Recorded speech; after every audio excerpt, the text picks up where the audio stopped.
बहुत सारे लोग क्या करते हैं कि अष्टमी चतुर्दशी को हरि का त्याग कर देते हैं।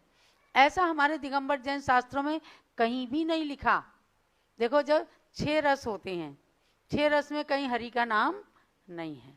तो हरि त्याग करना ये अपने श्वेतांबर परंपरा से आ गया और दिगंबर परंपरा में घुल मिल गया। तो आज लोग घी नमक शक्कर त्याग करना तो भूल गए, हरि त्याग कर देते हैं।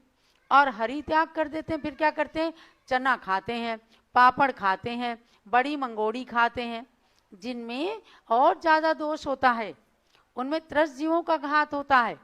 इसलिए हरि में कोई बात नहीं। अगर हरि खाने में दोष है तो आपको सप्तमी को भी दोष लगेगा और तेरस को भी दोष लगेगा।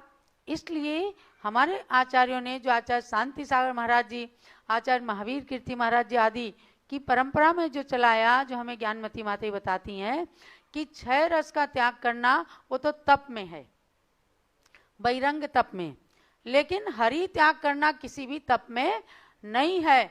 उसकी लोग दलील दे देते हैं कि दोष होता है। तो अगर दोष होता है तो आप साधुओं को क्यों खिलाते हैं, दोष होता है तो आप सप्तमी को क्यों खाते हैं। जिह्वा की लंपटता को रोकने के लिए आप नमक त्याग करें, आप शक्कर का त्याग करें, घी का त्याग करें, तो इन चीज़ों से अपने इंद्रिय का निग्रह होगा।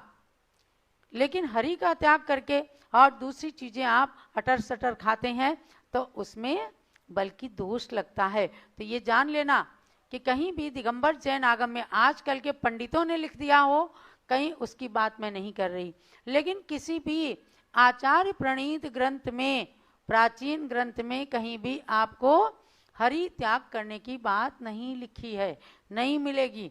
इसलिए इस धारणा को मिटाना। और यहाँ पर